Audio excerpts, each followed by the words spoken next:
Hi friends, welcome to Kulathur cooking. நம்ம இன்னைக்கு ஒரு சூப்பரான மிட்டாய் தாங்க செய்ய போறோம். நட்டிஸ் ஃபேவரட் கொக்கோ மிட்டாய். இது எப்படி செய்யறதுன்னு பார்க்கறதுக்கு முன்னாடி நீங்க ஃபர்ஸ்ட் டைம் நம்ம சேனல் பார்க்கறவங்க தான் சேனலை சப்ஸ்கிரைப் பண்ணிக்கோங்க. வாங்க நம்ம செய்ய ஆரம்பிச்சிடலாம். ஃபர்ஸ்ட் நம்ம இந்த டிஷ் செய்ய 200 கிராம் வேர்க்கடலை ஒரு மிக்ஸி ஜார்ல போட்டு பவுடர் பண்ணிக்கோங்க. இத ரொம்ப நைஸ் பவுடரா அரைச்சிடாதீங்க, கொஞ்சம் கொரகொரப்பான பவுடரா அரைச்சிக்கலாம். நான் காமிக்கிறேன் பாருங்க. இப்போ நம்ம அரைச்சிட்டு வந்தாச்சுங்க. இந்த மாதிரி கொரகொரப்பா அரைச்சிக்கோங்க. அப்பதான் இந்த மிட்டாய்க்கு நல்லா இருக்கும். உங்களுக்கு பார்த்தாலே தெரியும் மேல கொஞ்சம் கொஞ்சம் வேர்க்கடலையா இருக்கு பாருங்க. அடுத்து ஒரு ஃப்ரை பேன்ல 200 கிராம் சுகர் ஆட் பண்ணிக்கோங்க. நான் இன்னைக்கு 200 கிராம் வேர்க்கடலைக்கு 200 கிராம் சுகர் ஆட் பண்ணிருக்கேங்க. சர்க்கரை உங்க டேஸ்ட்டுக்கு ஏத்த மாதிரி கூடுதலாவோ குறைச்சலாவோ நீங்க ஆட் பண்ணிக்கோங்க. சர்க்கரையை போட்டுட்டு ஸ்டவ் மீடியம் ஃப்ளேம்லயே வச்சுக்கோங்க.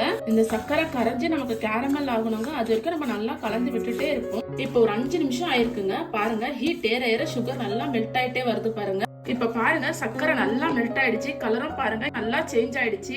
லோ ஃப்ளேம்லயே வச்சு பண்ணீங்கன்னா இந்த மாதிரி கலர் உங்களுக்கு சேஞ்ச் ஆகி வரும். இப்ப இதுல நம்ம ஏற்கனவே அரைச்சு வச்சிருக்கோம் வேர்க்கடலை பவுடர், அதை ஆட் பண்ணிப்போம். இந்த டைம்ல நீங்க ஸ்டவ் ஆஃப் பண்ணிடுங்க. ஆஃப் பண்ணி இந்த ஹீட்லயே இதை நல்லா கலந்து விட்டுக்கோங்க. பாருங்க, எல்லாமே ஒண்ணு சேர்ந்து வந்துச்சு பாருங்க. இந்த மாதிரி நல்லா கலந்ததுக்கு அப்புறம் இத இந்த மாதிரி ஒரு பட்டர் ஷீட்ல இதை ஃபுல்லா கொட்டிக்கோங்க.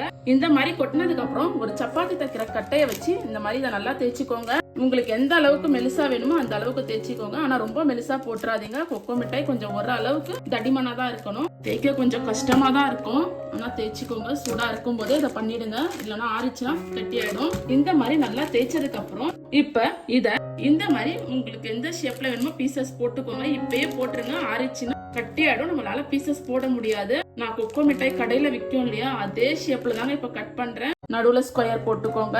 உங்களுக்கு கத்தியில ஒட்டிச்சு அப்படின்னா கொஞ்சம் நெய் இல்லைன்னா எண்ணெய் தடவிக்கோங்க. இந்த மாதிரி போட்டதுக்கு அப்புறம் இது ஒரு 15 நிமிஷம் அப்படியே விட்டுருங்க. அதுக்கப்புறம் நம்ம இந்த பட்டர் பேப்பர்ல இருந்து ரிமூவ் பண்ணிக்கலாம். அவ்வளவுதாங்க, நம்மளோட கொக்கோ மிட்டாய் சூப்பரா ரெடி ஆயிடுச்சு. இந்த பட்டர் பேப்பர்ல இருந்து நம்ம ரிமூவ் பண்ணிக்கலாம். இதை இந்த மாதிரி உடைச்சிடுங்க. உடைக்கும் போது சவுண்ட் பாருங்க பட்டுன்னு வருது. இந்த மாதிரி நடுவுல உடைச்சிக்கோங்க. நம்ம ஸ்டார்டிங்லயே இந்த மாதிரி கட் பண்ணிட்டோம் அப்படின்னா தான் உடைக்கும் போது இந்த மாதிரி ஈஸியா இருக்கும். ஃபுல்லா ஆறிட்ட அப்புறம் நம்ம பண்ணோம்னா உடைக்கவே முடியாது, ரொம்ப கஷ்டமாயிடும். பாருங்க, ஃபுல்லா இந்த மாதிரி உடைச்சு எடுத்துக்கோங்க. அவ்வளவுதாங்க, நம்மளோட கொக்கோ மிட்டாய் எல்லாம் பாருங்க எவ்வளவு சூப்பரா ரெடி ஆயிடுச்சு. நான் உனக்கு கடிச்சு காமிக்கிறேன். சவுண்ட் வருதா உங்களுக்கு? பாருங்க எவ்வளவு சூப்பரா பர்ஃபெக்டா ரெடியா இருக்கு. ரொம்பவே டேஸ்டியா இருக்குங்க. நம்ம சின்ன வயசுல எல்லாம் சாப்பிடுவோம் இல்லையா, அதே மாதிரி இருக்கு. கிட்ஸோட ஃபேவரட்டான மிட்டாய்ங்க இது. இந்த மிட்டாய் பார்க்கும்போது எனக்கு ஸ்கூல் டேஸோட ஞாபகம் தாங்க வருது. ஃப்ரெண்ட்ஸ் கூட எல்லாம் இந்த மிட்டாயை ஷேர் பண்ணிப்போம். ஷாலோ இல்ல ஸ்கட்லயோ வச்சு அந்த கடிச்சு 4-5 பேர் ஷேர் பண்ணி தான் சாப்பிடுவோம். ரொம்பவே சூப்பரா இருக்கும். உங்களுக்கும் உங்களோட பழைய நினைவை கண்டிப்பா இந்த மிட்டாய் ஞாபகப்படுத்தும். அந்த மாதிரி ஏதாவது ஞாபகப்படுத்துற மாதிரி இருந்துச்சுன்னா கண்டிப்பா கமெண்ட் செக்ஷன்ல ஷேர் பண்ணிக்கோங்க. நம்ம சேனலை சப்ஸ்கிரைப் பண்ணிக்கோங்க. தேங்க்யூ.